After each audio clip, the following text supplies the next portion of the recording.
commitment with which Honorable Prime Minister is leading the country, and therefore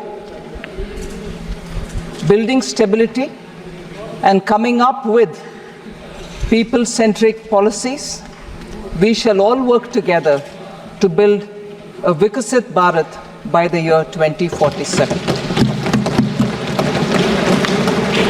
I am extremely humbled by the trust faith. I am extremely humbled by the trust vested in me by Honorable Prime Minister, and it encourages me to work even harder to attain government's vision of Vikasit Bharat.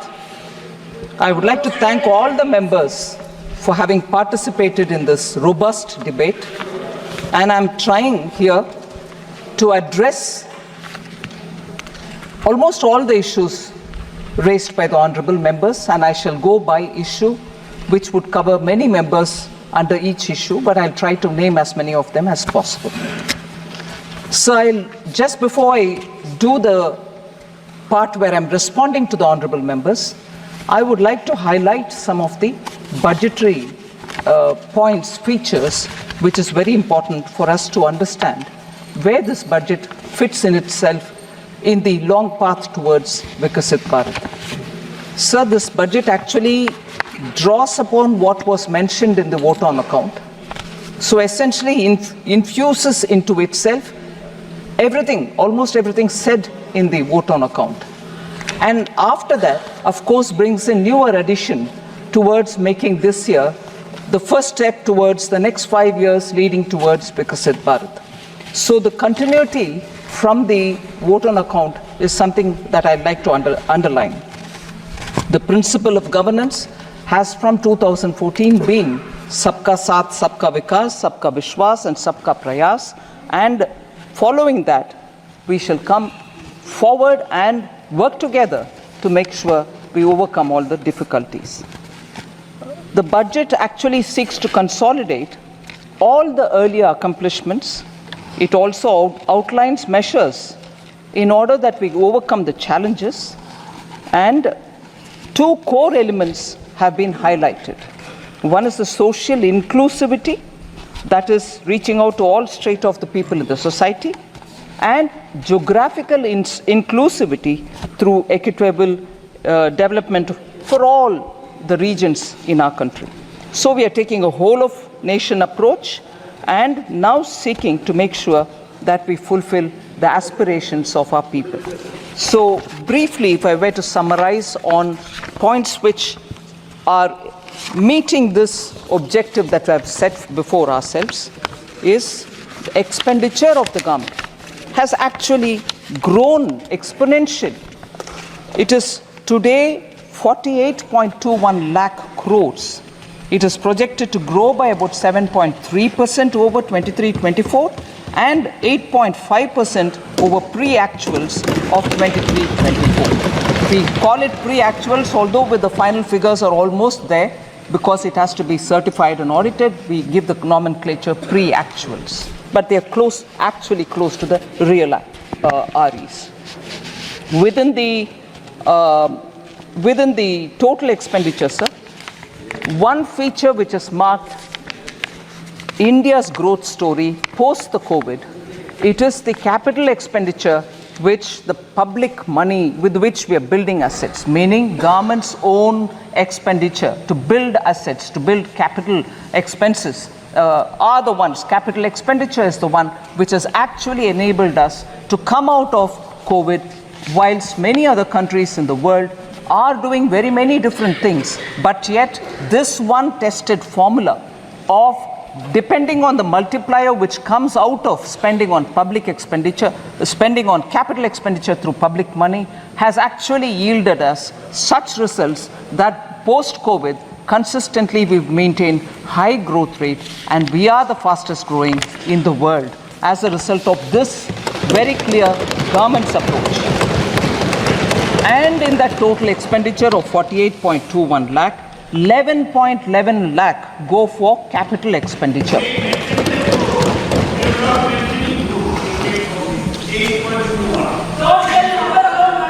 Sir, Budgeted capital expenditure is now almost 3.3 times the capital expenditure which was there in 2019-20, that is prior to COVID, sir. If you actually calculate the effective capital expenditure, that is the sum which is referred to when the budgeted capital outlay and the grants and aid for creation of capital assets which is given to the states, grants and aid go to the state's capital account, but it remains in the revenue account for us. But because it also creates capital in the state's name, if we were to calculate the effective capital expenditure, it is pegged at 15.02 lakh or above 18% over the RE of 23-24.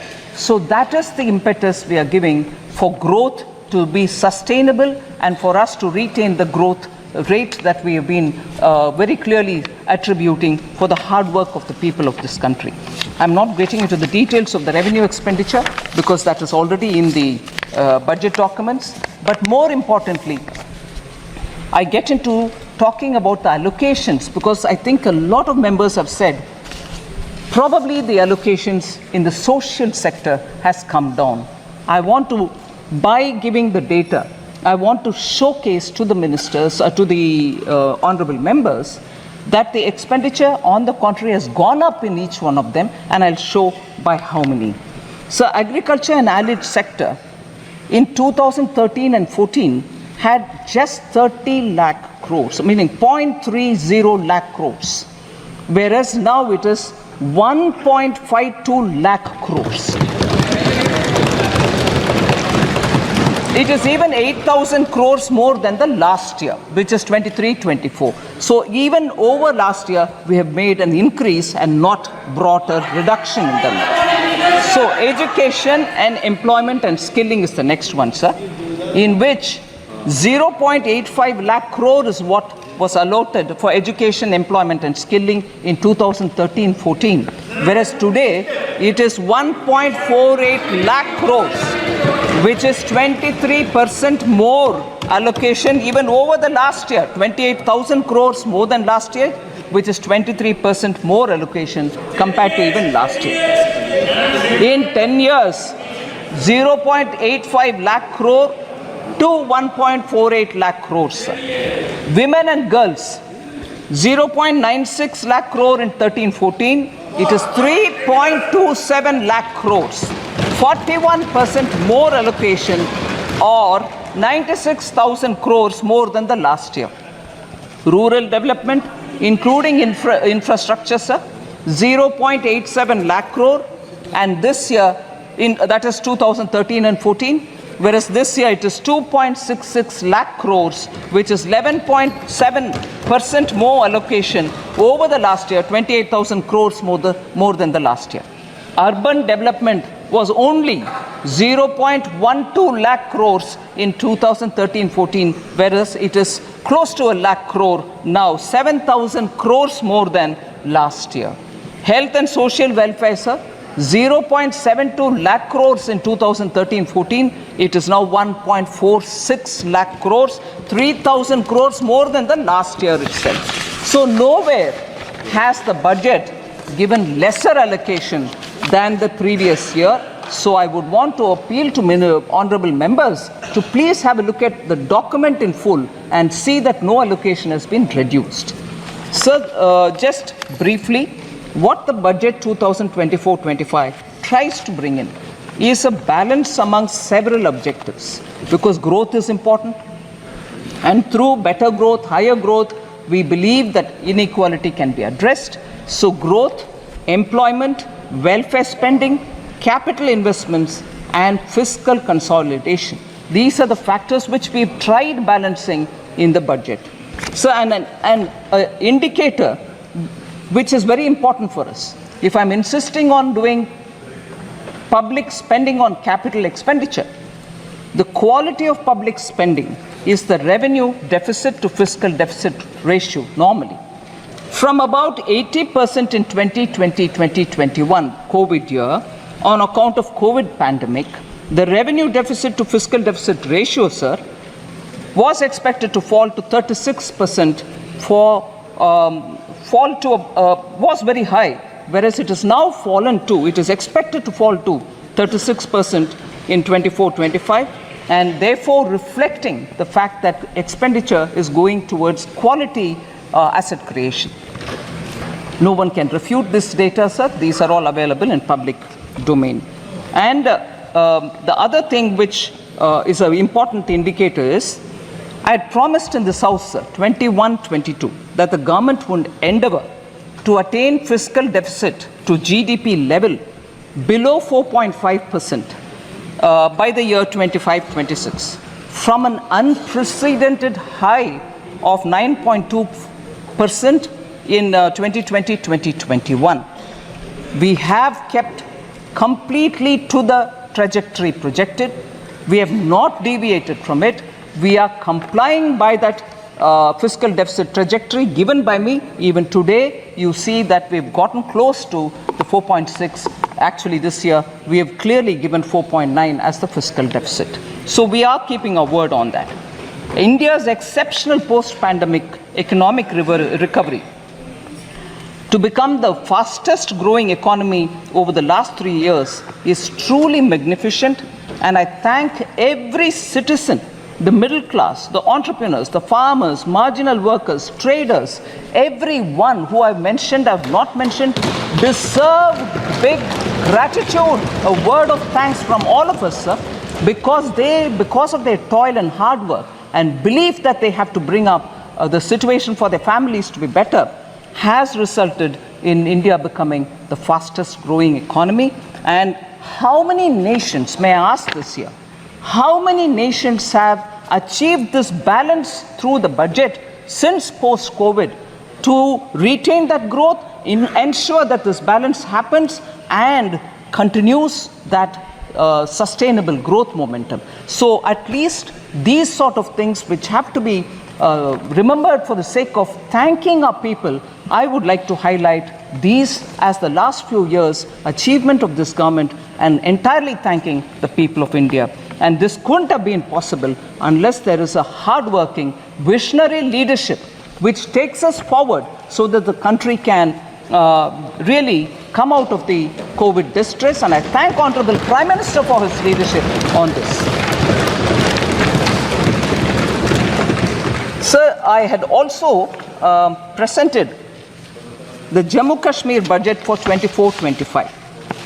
I'm happy to inform that the concrete steps that have been taken to enable the Union Territory to break free from the fetters of the past, namely the legacy of fiscal distress which has been inherited from the erstwhile state.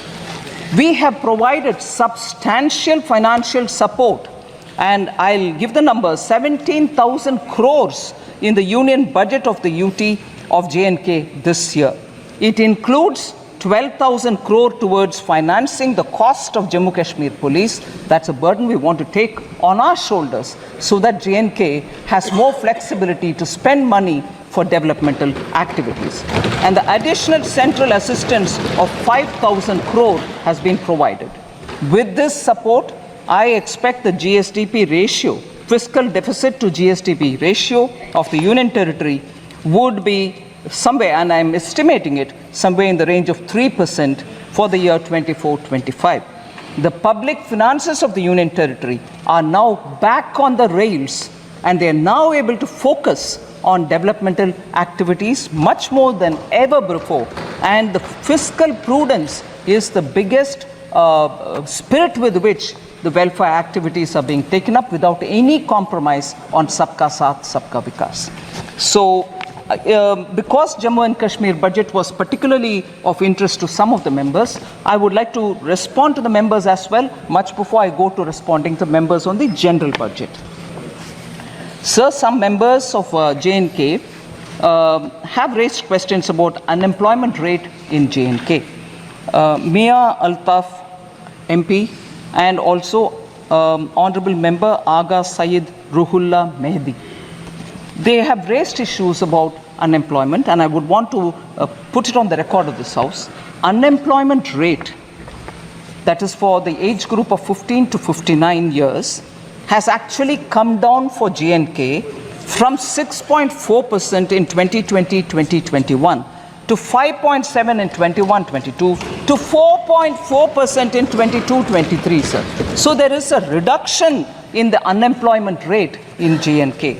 The reduction is primarily because there is a lot of avenues being created for self-employment, and livelihood opportunities through Government of India schemes are reaching all people in J&K, and as a result, you can see that employment opportunities in the sense of self-employment has actually grown.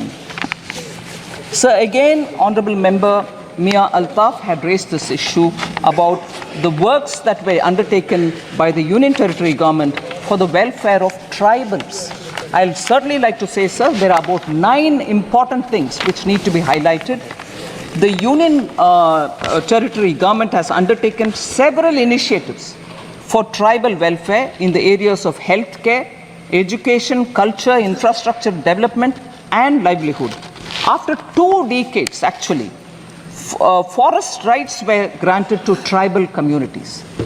2 शतक के बाद, इंतजार के बाद, tribal communities का उनका हक forest rights के द्वारा दिया गया है. 5,943 forest right certificates have been issued to the tribal people. First ever survey of the nomadic tribal population has also been conducted. Transport facilities are being provided to the nomadic tribes and the Bakarwals because they move up the range during summer and come down from the higher reaches to the lower levels. Transport facility is also being provided. Transit accommodation is provided to migratory tribal communities. Again, the communities which move from colder to slightly warmer regions in winter, including community kitchens, medical and veterinary dispensaries, and community toilets. All these have been provided for the migratory tribal communities. Professional coaching centers, scholarships, skilling for 48,000 tribal youth, 8 new hostel buildings, 285 smart schools, 6 Ekalavya residential schools have all been developed in the Union Territory of Kashmir. 80 schools to be transformed into smart schools in the tribal areas. That's a very important step forward, and it will benefit tribal children.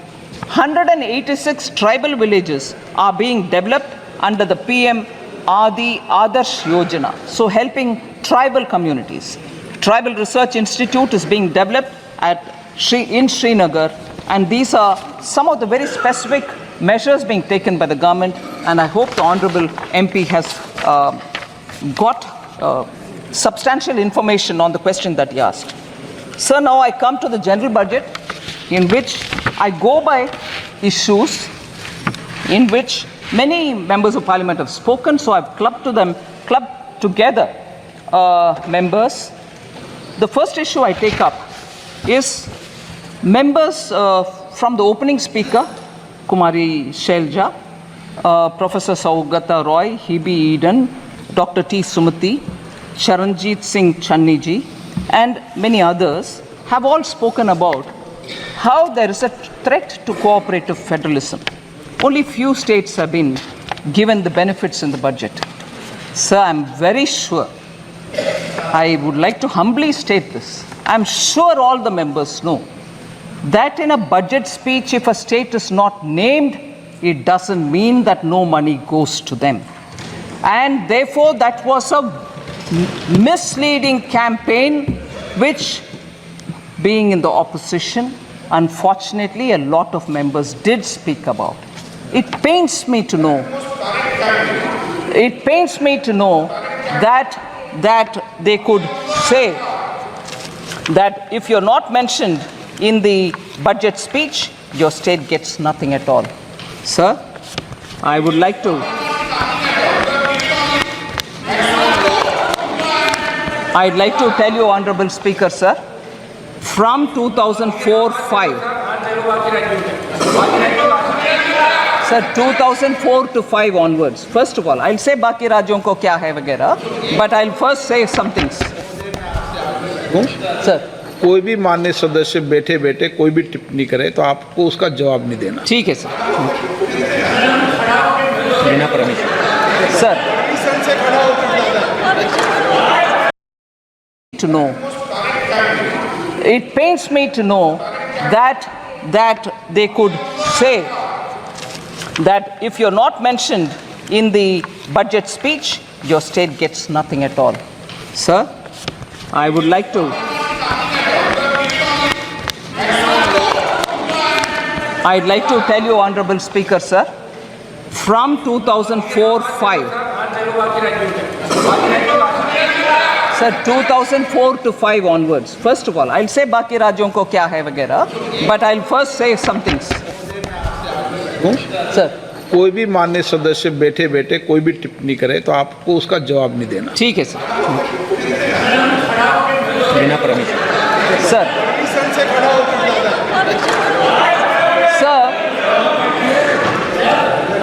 Sir, I'll take the example, sir.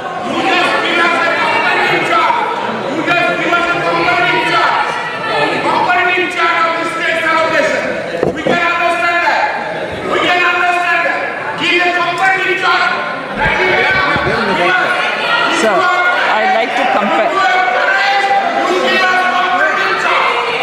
Sir, I'm picking up on the budget speeches since 2004-5, 5-6, 6-7, 2007-8, and so on, sir. 2004-5 budget did not take the name of 17 states. I like to ask the UPA government members at that time, did money not go to those 17 states? Did they stop it? Then if they stopped it, they have every business to ask this question. I presume they didn't stop money going to those 17 states because they didn't name it. So when it is one thing for them, it's all right. When the same thing happens somewhere else, no, it's not all right, you've deceived. 17 states were not named in 2004-5. 18 states were not named in 2005-6. 13 states were not named in 2006-7. 16 states were not named in 2007-8. Money didn't go to them. 2008-9, 13 states were not named. 2009-10, 26 states were not named. 26, which means only 2. Sir, oh yes, sir, if we are being blamed that only 2 states were named and the other states are not getting anything, 2009-10 budget had only 2 states, Bihar and Uttar Pradesh, and no other state. What does that mean then? It's all right when you do it. You didn't give money to those states which you didn't name. So, sir, you can't have it both the ways. You do one thing and then you blame the same thing on somebody else. What happens to the states which were not named? I'm asking now, 2009-10, 26 states of India did not have a mention. 2009-10, the full budget, 20 states. Interim budget did not have 26. The full regular budget, 20 states did not have it. So what does that mean, sir? They continue to ignore states. 2010-11, 19 states were ignored. 2011-12, 15 states were ignored, they didn't mention. 12-13, 16 states were ignored. 13-14, 10 states were ignored. So, sir, for that matter, the interim budget of 2014-15 ignored 26 states. Was there a noise?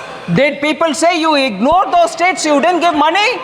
So, if you want to distort and create uproar, you want to give a sense of fear among people, you can go about distorting data. But this stands here, sir.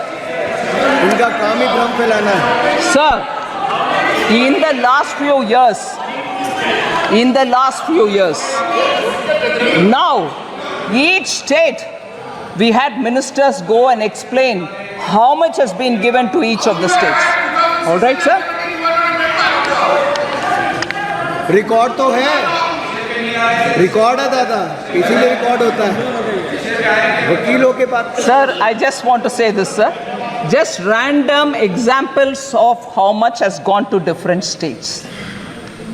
Bulk drug parks in Himachal Pradesh for now 1,900 crores. Very recently announced by Prime Minister Modi. PM Mitra Textile Park went to Karnataka, Tamil Nadu and Telangana. Have they not received monies for that? 500 crores for Greenfield Park and 200 crore for Brownfield Park. These are just random examples, sir. Railways, West Bengal, Jharkhand and Bihar, multi-tracking of Son, Nagar and Andal. Telangana and Maharashtra. Yes, it is, everybody is right and that's why I'm answering. But instead of reading a complete list, I'm giving random examples so that people can understand. 2,700 crore for Himachal Railway. Railways, Telangana and Maharashtra, doubling of Mudked, Medchal, Mehboob Nagar, Don route. Telangana and AP, doubling of Motumarri, Vishnupuram sections. Telangana and AP, Bhadrachalam, Dronakal sections. Amount, sir, 12,334 crore. West Bengal, Jharkhand, Bihar. Telangana and Maharashtra, 4,686 crore. Telangana and AP, 1,596 crore. Telangana and AP, Bhadrachalam, Dronakal section, 770 crore. These are going for railways alone. Himachal Pradesh 27. Sir, major highway projects, Kerala, major highways projects. So I will like to put on record, because after all, the respective honorable members of Kerala insisted, and I'm glad to receive them, that much before I deliver the reply today, I have to meet with them. It was an all-party delegation. I happily met with them. I have no problems. I will address issues also that I have stated and let it go on record that all the MPs came and met me before I gave the reply. I have no hesitation, sir. And there is no vanchana to any state. Nobody is being denied any money. So, India's first, sir, Kerala I mentioned, NH 66, Kappirikadu, Edappalli in Thrissur district. 9,667 crore major highway project Kerala. Sir, major money comes na, 9,606 ongoing. Money comes or not? So, Mukkola junction to Kerala, Tamil Nadu border, 1,148 crore. Sir, J&K, Punjab, Haryana, Delhi, Amritsar, Katra road project, 18,000. Sir, kindly, honorable speaker, sir, J&K, Punjab, Haryana, Delhi, Amritsar, Katra road project, 18,274 crore. Sir, again Kerala, sir. India's first transshipment port. All of us happily celebrated when a very big vessel reached Virinjam port. Kerala government, Congress government gave it. And nobody from who are speaking about AAs and A2, A1 and A2s don't question Kerala Congress government when Virinjam was given on invitation to, I'm not taking the name, one of the A's. On invitation. And nobody went. Nobody from Congress party went and said, "Arey, why are you giving to AA? Can't give it to AA." They didn't say. And afterwards, when communists came, when Communist Party came to power in Kerala, even they did not disturb it. Congress gave it, communists came afterwards, even they also didn't touch it. How much of viability gap funding has been given by Government of India, sir? 818 crores have been given for Virinjam Port by Government of India for a project that they themselves invited one of the A and gave it, and that one of the A was given by Congress, Another who came as a communist also did not touch it. It's going on fine till today. But lectures on AA is only for all of us. Sir? So, cooperative federalism, states not being mentioned in the budget speech, doesn't have to be a very big issue. They all know they have presented budget in this country for decades. But when it is a ordinary chai wala OBC leader who comes to become prime minister and he does administration well, you then have a problem. Arey, kya ho rahi hai? Is he doing well? No, no, we'll have to protest. This will not work out, sir. People are seeing this game. So total resources allocated to transfer of states in BE 24-25 is 22,91,182 crores, and that is an increase of 4,93,645 crore, 27.5% over the last year's BE. States transfer to states 22,91,182 crores. Sir, you know the size of the budget, and rightly that much which is due to go to the states are going on time. Then, of course, sir, I've spoken about the criticism about not mentioned in the budget speech. I don't want to elaborate. There are other things. Agricultural allocation has come down, and legal guarantee for MSP. This also has been spoken by more than 20 speakers. Honorable 20 members have spoken. I'll just elaborate. I know Honorable Minister Shivraj Ji has been answering a lot of questions related to agriculture in the last few days. There may be some repetition in my statement, but I'd like to highlight. So the budget allocation for the Department of Agriculture and Farmers Welfare was only 21,934 crores in 2013-14. 13-14 में 21,934 crore rupees ही था agriculture के लिए allotment.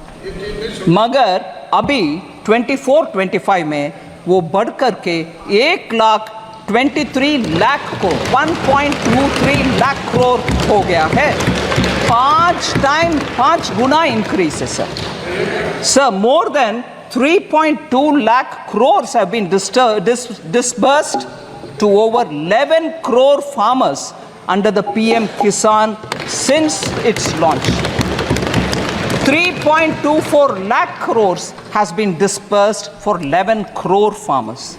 So institutional credit targets for agriculture has increased more than 2.5 times. 2014-15, it was 8 lakh crores. Now it is 20 lakh crores. किसान को ये पैसा institutional credit मिल रहा है. Interest subsidy is also being given to Kisan. It has increased 2.4 times. 2014-15 में 6,000 crore interest subsidy के साथ किसानों को लोन मिलता था बैंक से.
अभी वो बढ़ करके 14,252 crore है सर इस साल 23-24.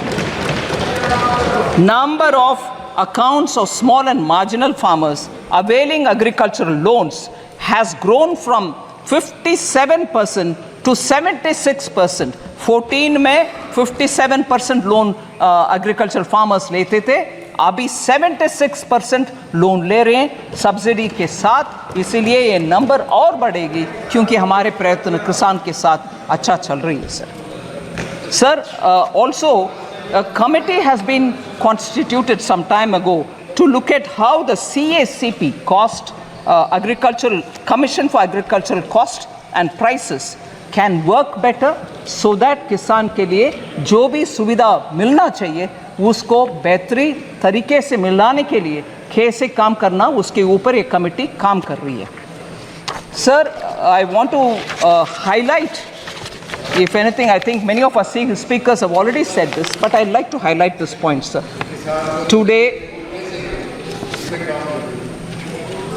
Today, sir, the Congress Party and the India Alliance partners are all doing good lot of politics on the farmers.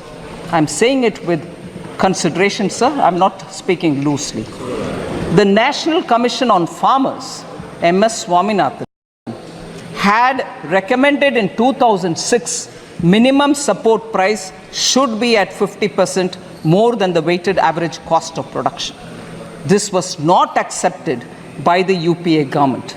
The cabinet note, which was drafted in July 2007, said, and I quote, sir, MSP is recommended by the CACP on objective criteria considering the variety of factors involved. Therefore, setting an increase of at least 50% on the cost may cause distortion in the market.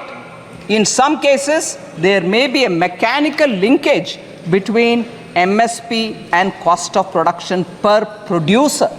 इतना कह करके MS Swaminathan के report को दरकिनारे कर दिया UPA government ने 2007 में. फिर 2004 मैनिफेस्टो में कांग्रेस पार्टी बोलते हैं कि एक कॉम्प्रिहेंसिव क्रॉप इंश्योरेंस ले आएंगे, मगर सचमुच में पीएम फसल बीमा योजना ले आने वाले कौन है सर? हमारा प्रधानमंत्री मोदी जी. फिर कांग्रेस पार्टी ने ये भी कहा it would examine the feasibility of direct income support to farmers, मगर किसान सम्मान निधि 2019 में ले आने वाले कौन है सर? माननीय प्रधानमंत्री मोदी जी. इसीलिए Congress party they can go on shedding crocodile tears about farmers. कोई इम्प्लीमेंटेशन में कुछ नहीं किया पिछले 10 साल में, ऊपर से I would say even for several decades कुछ भी नहीं किया. The failure of the flagship loan waiver, sir मैं failure of the loan waiver 2008 के ऊपर बात करना चाहता हूँ. 2008 के चुनाव में किसान के लिए लोन वेवर के ऊपर इतनी सारे बातें किए. CAG found gross irregularities in the implementation of the 50,000 crore agricultural debt waiver and debt relief schemes. एक आध विषय उसमें CAG रिपोर्ट में कहा गया कि around 164 crore was waived off in violation of the guidelines. Implementation में पूरे के पूरे गपलाबाजी करने वाले कांग्रेस है सर. 22% of the cases में lapses and errors पाया गया. 8.5 farmers out of the accounts audited were not eligible to get loans. शायद जीजा बच्चीदा आ गए इसीलिए लोन जिनका मर्जी दे गए, कोई इसमें मेजरिंग मापदंड कोई फॉलो नहीं किया. 34% of the eligible beneficiaries of the test checked accounts were not issued debt waiver certificate. ये मैं मानती हूँ बेरहम एक स्टेप है सर, जिसमें अगर बैंक वो सर्टिफिकेट नहीं देता वो किसान दोबारा लोन नहीं ले पाता. 34% of the eligible cases में वो सर्टिफिकेट तक नहीं दिया गया। इनके लोन वेवर जिसके ऊपर वो जीत कर आए 2009 में, उतना गपलेबाजी हुआ उसमें, आज किसान के ऊपर रो रहे।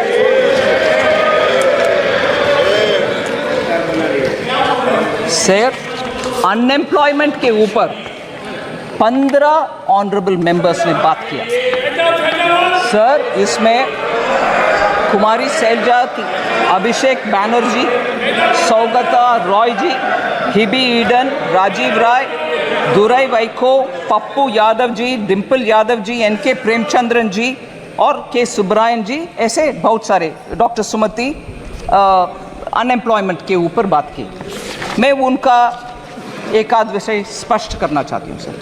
Our policy to make youth, इस बजट में यूथ के लिए 5 ऐसे स्कीम का एक बड़ा सा पीएम का युवा पैकेज हमने ले आए, जिसमें एम्प्लॉयमेंट भी है, स्किल ट्रेनिंग भी है, इंटर्नशिप भी है।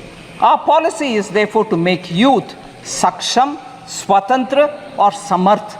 इसीलिए to make them competent, independent and capable, a lot of schemes have been brought in other than the 5 schemes put into PM package.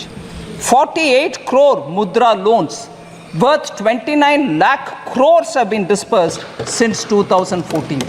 29 lakh crores का dispersal हुआ मुद्रा में। इसीलिए इस बार क्योंकि वो सक्सेस हुआ है, हम उसको 20 लाख रुपीस तक अमाउंट बढ़ा रहे हैं, 10 से लेकर के 20 तक बढ़ा रहे हैं। मैं ये 5 स्कीम के ऊपर ज़्यादा बोल नहीं रही हूँ sir, but I want to say UPA era में जॉबलेस ग्रोथ के विषय में एक विषय हाईलाइट करना चाहती हूँ सर।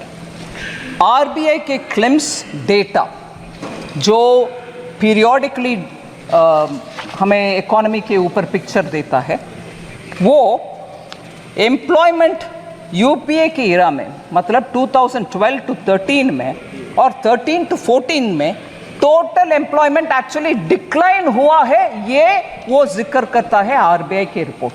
उनके कार्यकाल में जब टोटल एम्प्लॉयमेंट का नंबर डिक्लाइन होता है, उसके बारे में चर्चा नहीं करते। मैं आज उठा रही हूँ इस हाउस में कि उस समय के एम्प्लॉयमेंट क्यों घटा, why did it come down? If you are claiming that your economy management was all very good, how did total employment figure come down? And this is RBI data, not mine. Second, sir, formal employment was badly hit. Total persons engaged during the UPA time, annual survey of industries कहता है कि Covid pandemic के time, हमारे सरकार के time से ज़्यादा decline उस समय हुआ टोटल पर्सन्स का एंगेजमेंट में।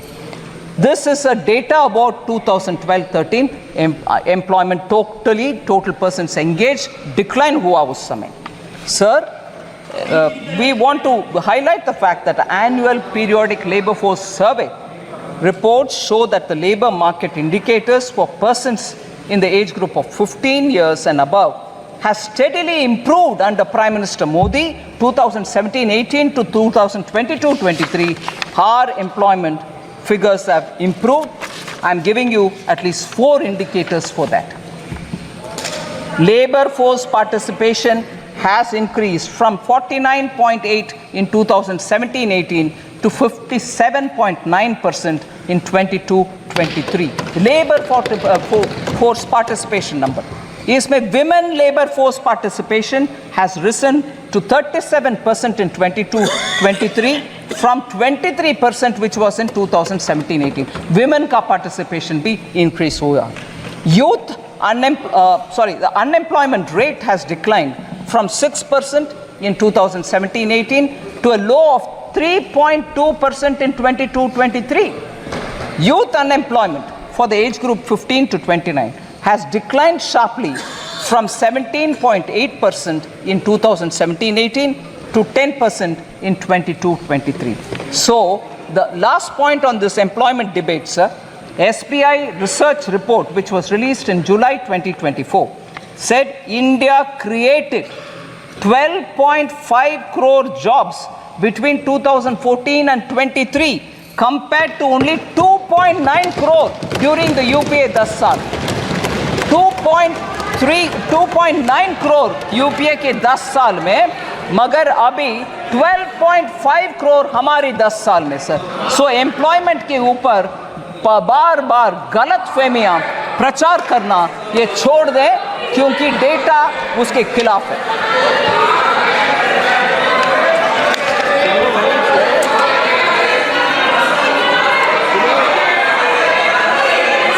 Sir, next is the question of inflation management.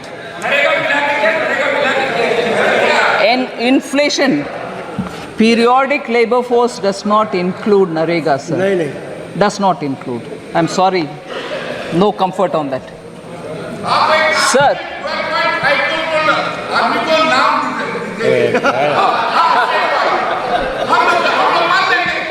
sir, inflation. Chair कर दो, तो सुनना ही नहीं है।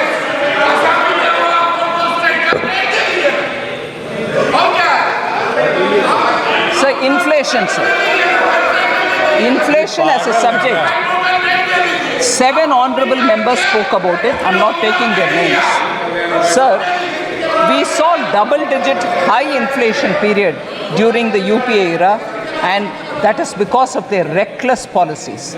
I want to differentiate between the inflation which prevailed during UPA and the inflation, if at all, within the range which prevails now, some months which have gone up. There is a difference.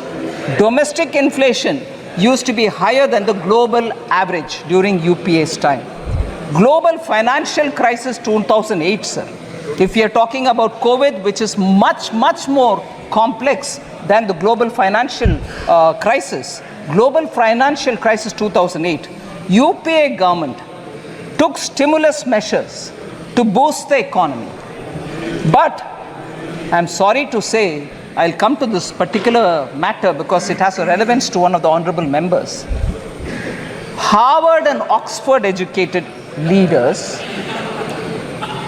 UPA government was run by them for the economy, did not know when and how to withdraw the stimulus, leading to a high double-digit inflation between 2009 and 13, high fiscal deficit and debt, crowding out private investment. So between January 2012 and 2014, just the 22 months, of the total 28 months, 22 months the inflation was above 9%. Almost double digit and almost double of the forbearance limit that is permitted. Inflation के इनके record ही है sir, उसको beat करना आसान नहीं है। इसीलिए मैं बात बोल रही हूँ, UPA sir, UPA inherited a stable macroeconomic environment with inflation at 3.8% from 1999-2000 to 2003-04. Atal ji के समय पर इन्फ्लेशन उस रेंज में पर था, उसको इनहेरिट किया यूपीए ने. Comparatively, annual inflation rose to 8.1% between 2004-05 to 2013-14. Atal ji का 3.8%, इनका 8.1%. यही है इनका रिकॉर्ड इन्फ्लेशन मैनेजमेंट के ऊपर. सर एक्चुअली क्योंकि हमारे एमपी साहब ऑलरेडी एक स्लोगन दे रहे, मैं बोलना चाहती हूँ, मैं हिंदी इलाके से नहीं आती हूँ, फिर भी ये याद है, कांग्रेस आई महंगाई लाई. ये है इनका record. Sir, because economy was in such poorly managed state because of inflation, I want to quote sir, RBI governor, उनका नाम नहीं ले रही हूं क्योंकि सदस्य नहीं है इधर, मगर वो एक किताब लिखे हैं. उस किताब में वो बोलते हैं, I quote, the finance ministry used to pressurize the RBI to soften interest rates and present a rosier picture of growth to shore up sentiments. क्योंकि आपके आर्थिक व्यवस्था इतना बिगड़ गई थी, आप आरबीआई को फोन करके उनको बोल रहे हैं कि प्लीज ठीक से मैनेज करो भैया, क्योंकि सेंटिमेंट अफेक्ट हो जाएगा। आप कुछ मैनेजमेंट नहीं किए, मगर ये किताब में फॉर्मर आरबीआई गवर्नर लिख रहे हैं सर इनका इकोनॉमी के मैनेजमेंट के ऊपर। शेम। वो हमें पूछते हैं कि इकोनॉमी कैसे मैनेज कर रहे हो सर।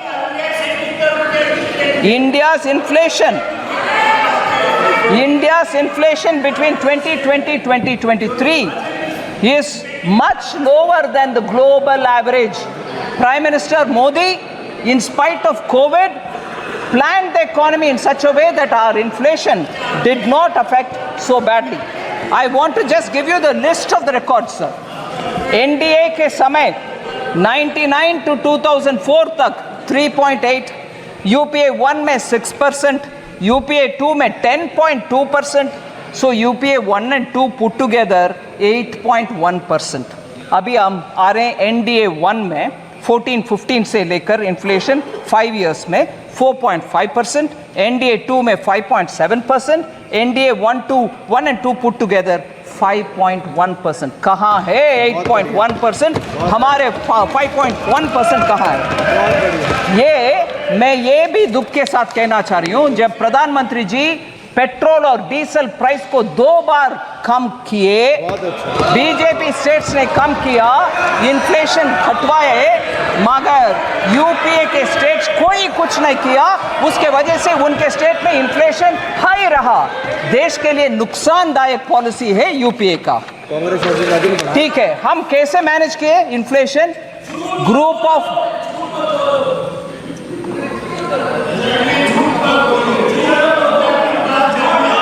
सर, एनडीए गवर्नमेंट कैसे मैनेज कर रही है?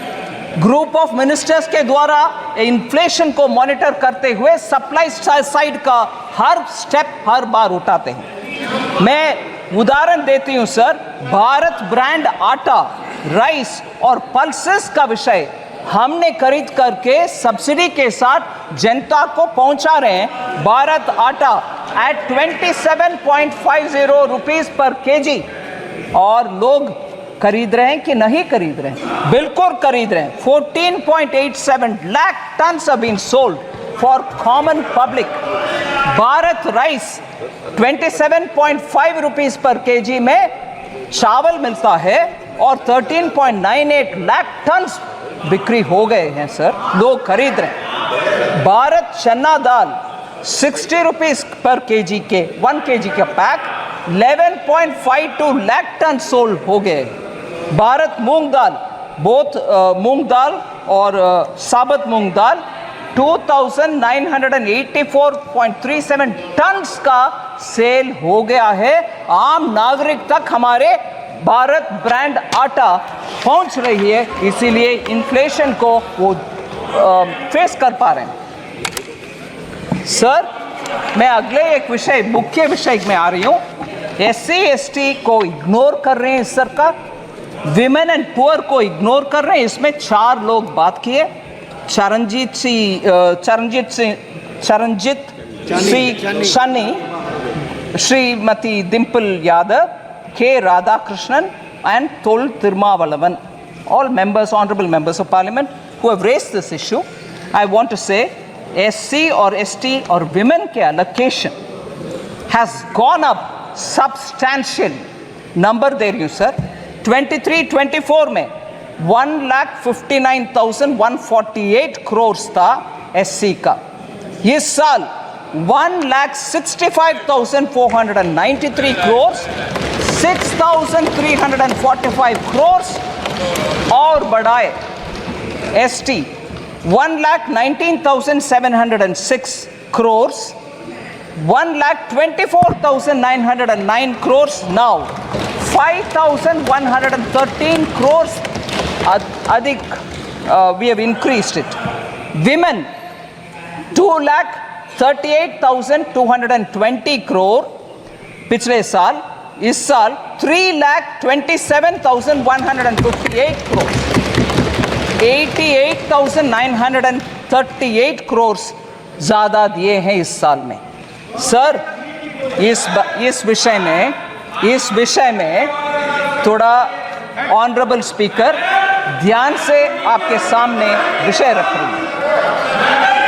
SC/ST का एलोकेशन कम हो गया है, ऐसे प्रश्न पूछने वाले से मैं पूछना चाहती हूं।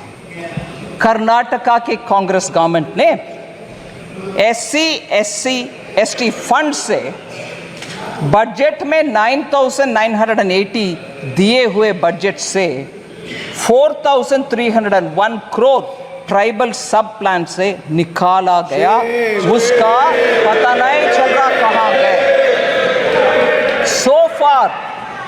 So far of the total, Karnataka government has spent 2,228 crore, including 1,587 crore from the SC/ST sub-plan and 641 crore from the tribal sub-plan specifically. God knows where this is going. Because this has been questioned in Karnataka itself by the leader of the opposition and the media, I want to ask माननीय former chief minister Charanjit Channi ji, आपके leader से बात करिए, कर्नाटका में जाकर के SC का हालात के ऊपर प्रश्न पूछिए। इधर पूछने का आवश्यकता नहीं है, उधर कांग्रेस गवर्नमेंट में हो रही है इतनी सारी घपला। फिर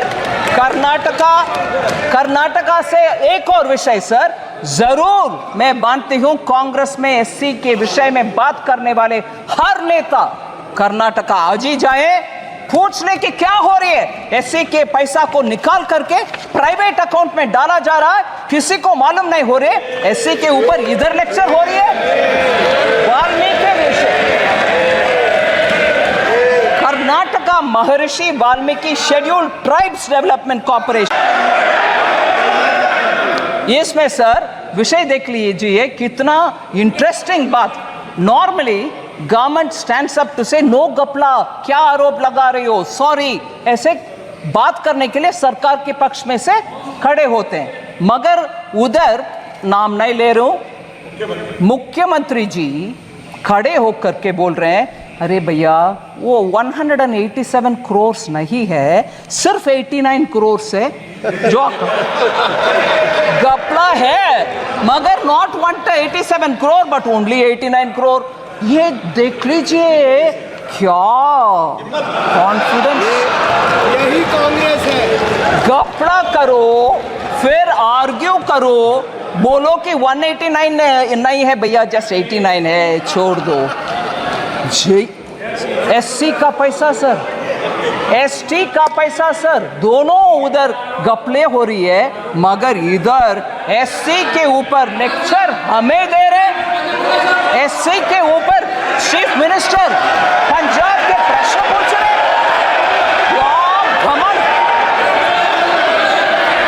In the past BJP government, how many scams have been occurred? Sir, skill India mission के ऊपर honourable member Abhishek Banerjee Madhya Pradesh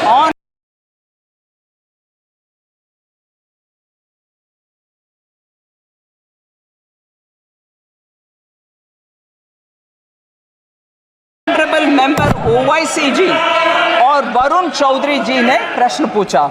I want to highlight 3 honourable members, Abhishek Banerjee ji, OIC ji और वरुण चौधरी जी ने प्रश्न पूछा।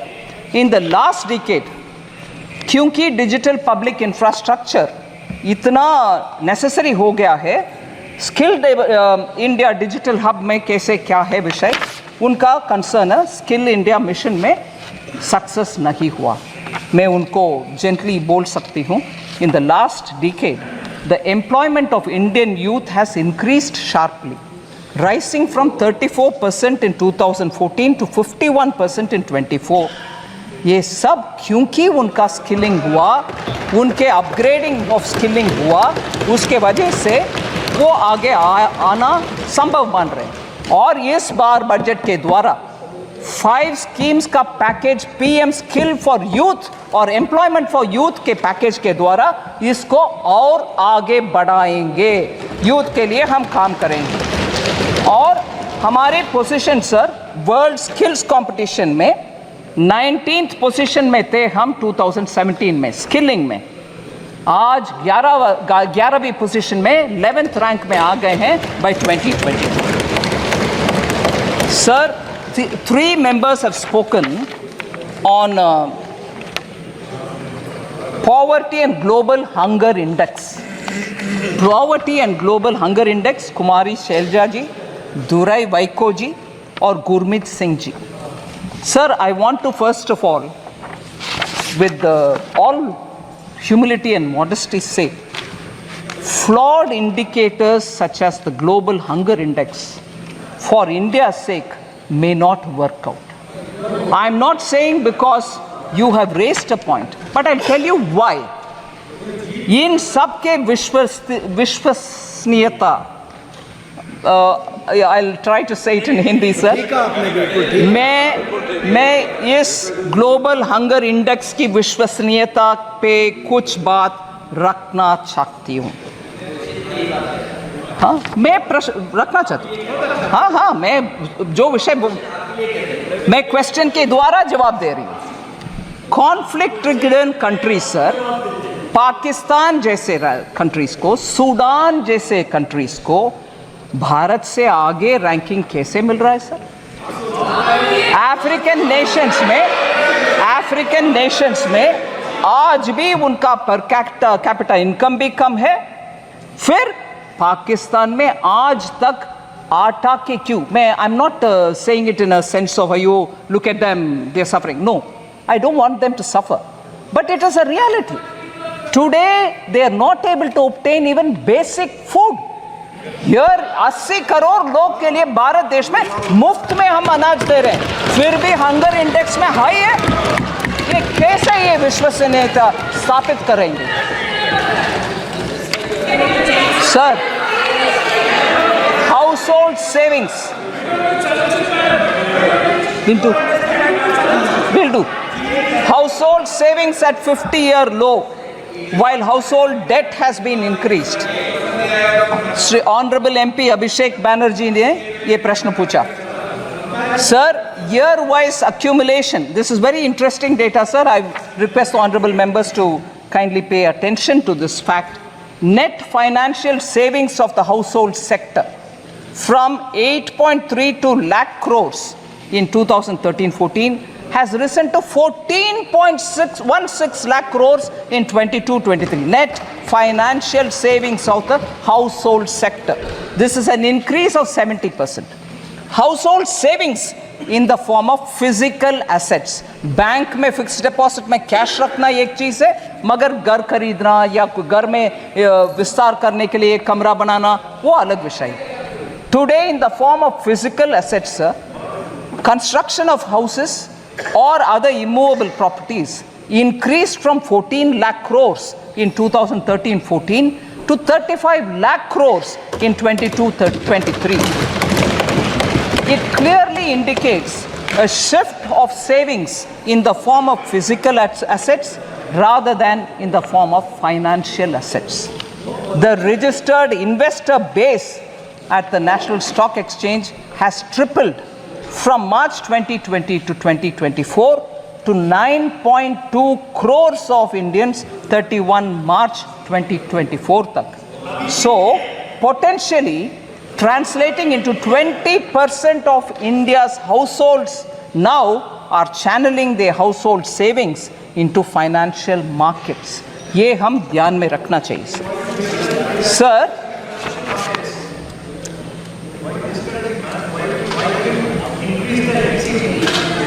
I'll come to that. I'll certainly come to it. Sir, Honorable Speaker, sir, I'm almost coming to the end, sir, but one or two important points.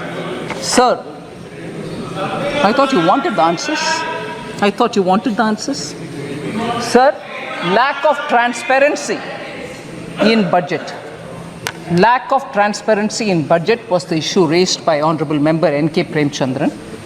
I want to highlight the fact, sir. In fact, it is completely the opposite of what used to prevail under UPA. And I'll give you examples with which I want to say this charge, lack of transparency in budget, should actually be posed by N.K. Premchandran ji to UPA budgets. Sir, all the details have already been provided. I'm not going to say what is how much is revenue receipt, how much is other receipts. The borrowings are meant for financing fiscal deficit, because the question also said how government will finance the additional allocation of around 56,000 crores. So I want to just highlight, borrowings are for financing fiscal deficit in a way. I would like to mention that the borrowing has been reduced due to better fiscal management, and reducing the fiscal deficit from 5.1% in interim budget to 4.9% in the regular budget of 24-25 explains that. The hallmark of Prime Minister Modi from the days when he was Chief Minister of Gujarat is fiscal prudence without compromising on welfare. He continues on that trick. He has not compromised on welfare businesses or schemes, but very clearly manages his finances carefully, and that is why you have that fiscal prudence reflecting in the fiscal deficit. Sir, this is a total contrast to what had prevailed during UPA. I want to highlight how the Congress-led UPA government, constant practice of hiding the deficits through off-budget borrowings and issuance of oil bonds, which shifted the fiscal burden to future generations. Under the UPA, standard fiscal practices were routinely changed to make the budget numbers look favorable. You saw, I've already said how the RBI governor spoke. बोलो नहीं तो वो हलवा में cancel करूंगा, क्योंकि उस समय वो पावरफुल थे ना, रिमोट कंट्रोल था ना, वो हलवा क्यों कैंसिल नहीं किया? उनके हलवा कैंसिल नहीं किया, तब ये पूछा नहीं गया भारत के हलवा बटाया जा रहा। सर, ये आदत किसी का हो तो वो जमाना गया। मलाई खा करके इस देश को छोड़कर या पार्लियामेंट को छोड़कर लोग गए। लोग वोट करके मलाई खाने वाले को दिखाया रास्ता, चले जाओ, अब सत्ता में बैठना नहीं है। वो जमाना गया। मगर उस समय के फाइनेंस मिनिस्टर से ये पूछा नहीं गया, आप नीचे जा रहे हो बंटवारा करने के लिए, हलवा बंटवारे करने के लिए, आपके साथ कितने एससी हैं, कितने एसटी है, कितने ओबीसी है, वो पूछा नहीं है। उस समय के ऑफिसर्स लोग के स्टैटिस्टिक्स गणना नहीं हुआ, मगर अभी पूछा जा रहा है। इसीलिए मैं बोल रही हूं, इस देश में लोगों को बंटवारे करने में कुछ षड्यंत्र के साथ इस प्रश्न पूछा जा रहा है। Sir, it's a shame. मैं इस मौके